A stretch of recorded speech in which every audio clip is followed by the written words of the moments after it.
너 중국 사람이냐? 저 멀리 아프리카 사막의 나라 알제리에서 우리 건설 현장 사람들이 제일 많이 들은 말이 바로 이거였답니다. 그런데 여기서 아니요, 저 한국 사람입니다. 이 한마디를 하면요. 상대방 표정이 그 자리에서 싹 바뀝니다. 갑자기 웃고 반가워하고 어찌나 친절해지는지 몰라요. 말도 잘 안 통하는 그 먼 사막 나라에서 한국 사람이라는 게 대체 뭐길래 그럴까요? 이유가 있습니다. 그 알제리 사막 한복판에 없던 도시가 하나 통째로 솟아올랐거든요.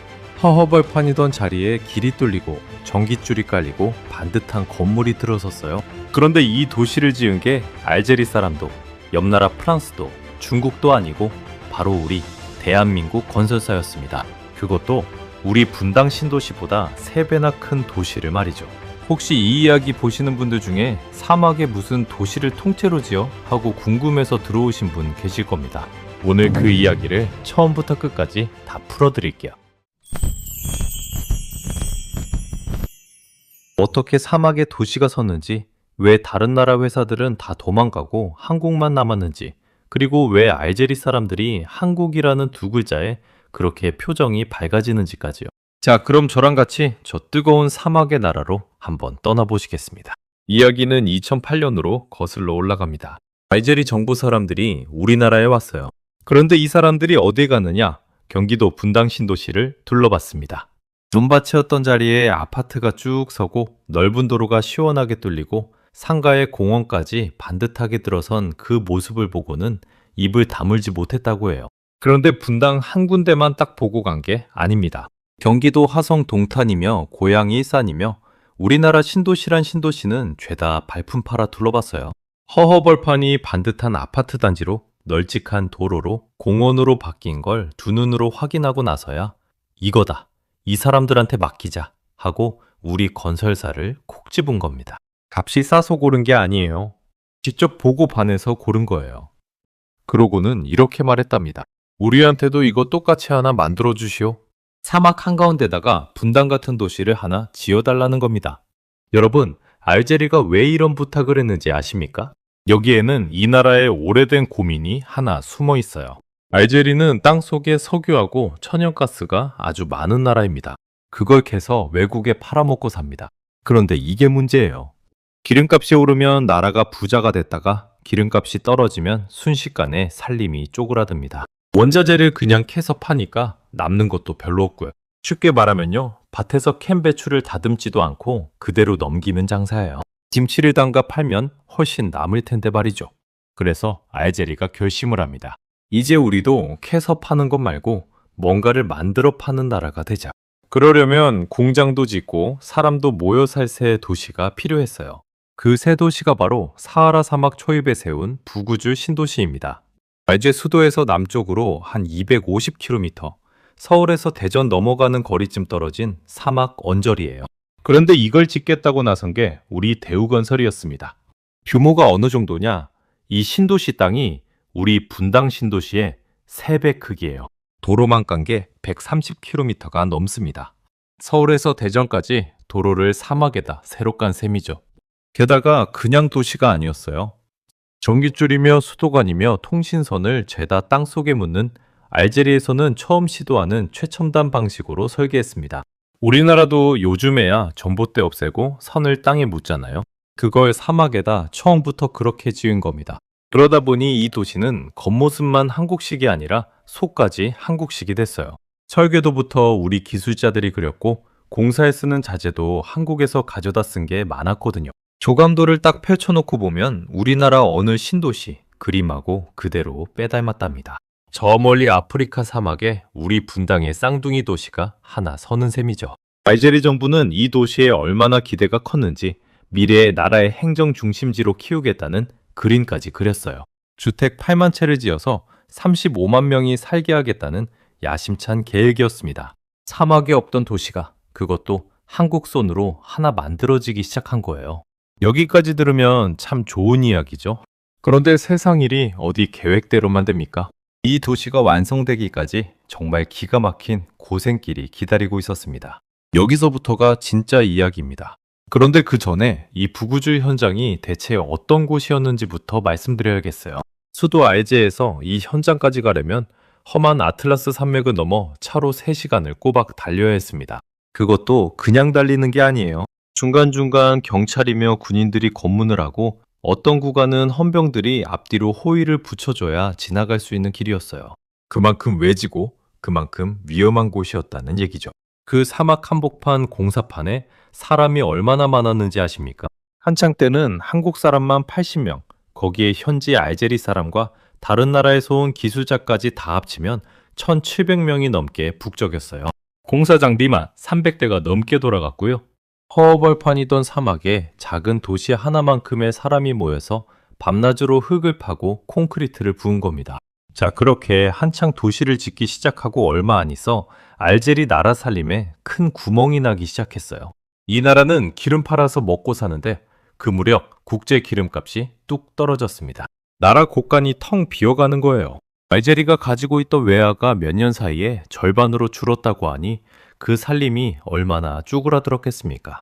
돈줄이 마르니까 공사가 삐걱대기 시작합니다. 그런데 돈만 문제가 아니었어요.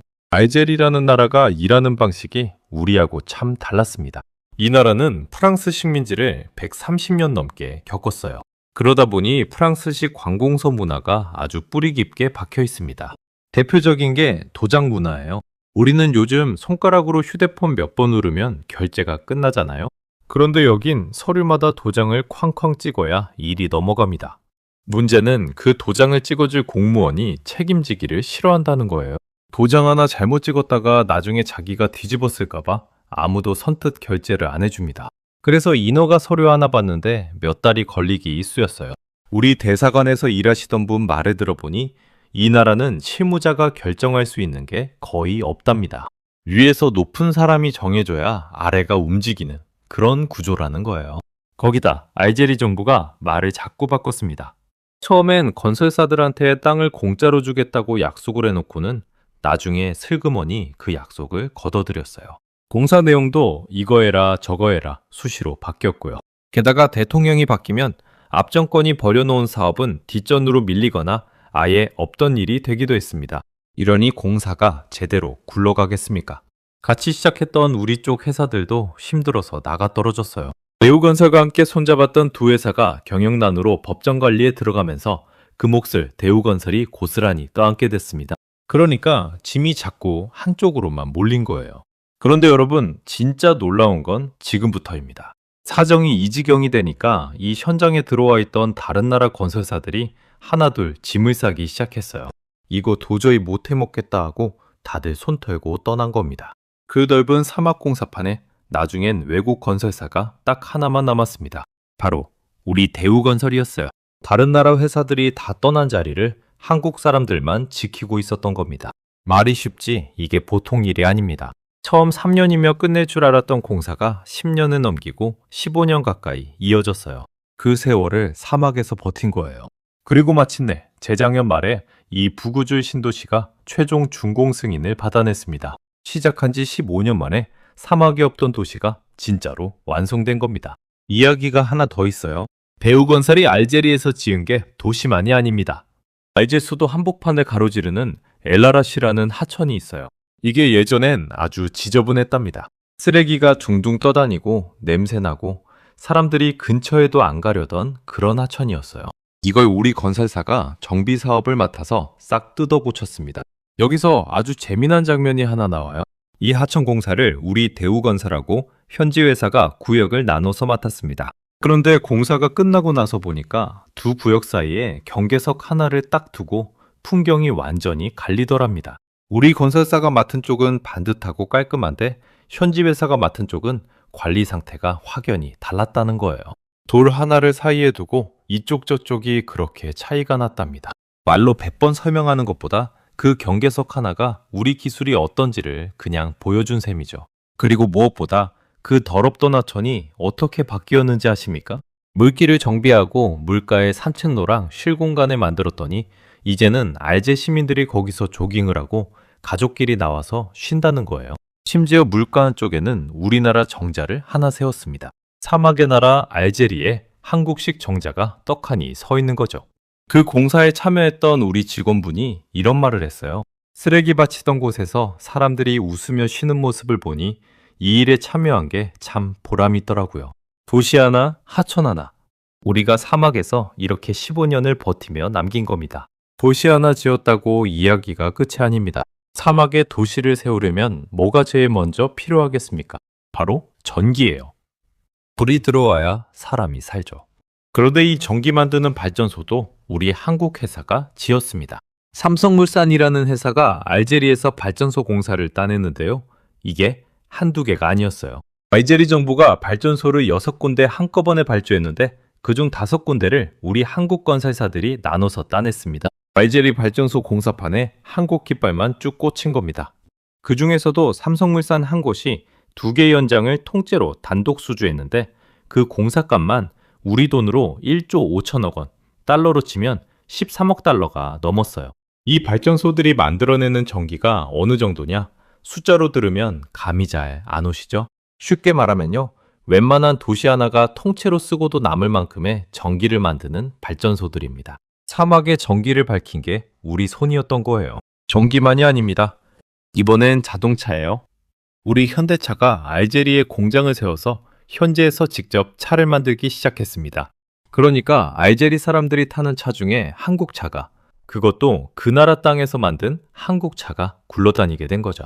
도시 짓고 전기 넣고 이제 차까지. 한국이 알제리 살림 구석구석에 들어가 있는 셈입니다. 그런데 여러분, 여기서 제가 진짜 놀란 이야기를 하나 해드릴게요. 알제리가 이제는 한국한테 무기를 사겠다고 나섰습니다. 알제리라는 나라가 아프리카에서 군사를 구르는 손에 꼽는 강국이에요. 국방비를 얼마나 쓰냐면 올해 국방비가 우리 돈으로 30조 원을 훌쩍 넘습니다.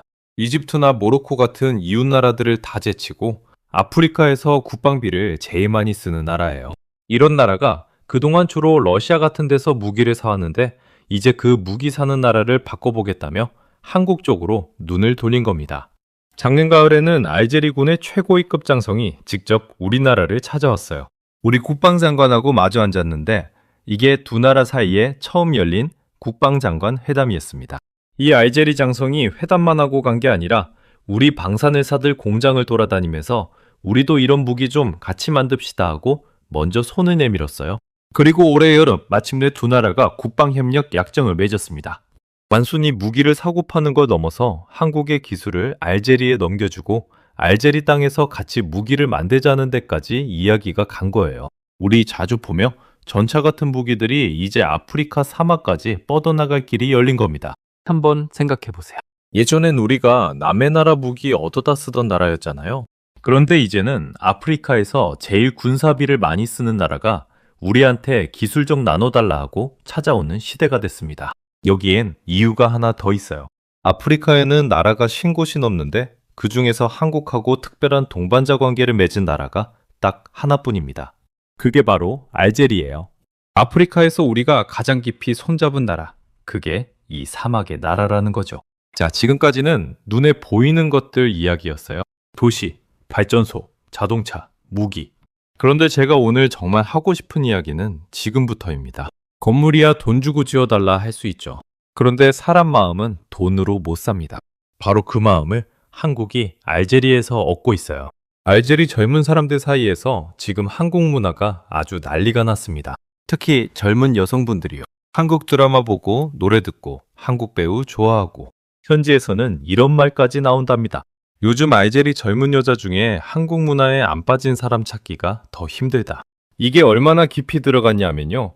알제리 젊은이들이 자기들끼리 이야기하다가 한국말을 슬쩍슬쩍 섞어 쓴답니다. 오빠, 언니, 사랑해, 대박, 화이팅 이런 말들을요.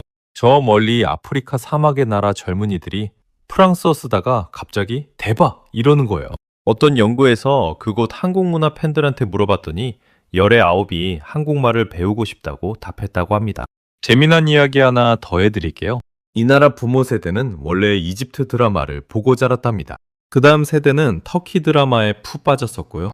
그런데 지금 젊은 세대는요? 한국 드라마입니다. 세대마다 사랑하는 나라가 있는데 지금 알제리 청년들이 사랑하는 나라가 바로 우리라는 거예요. 그런데 이게 알제리만의 이야기가 아니라서 더 놀랍습니다.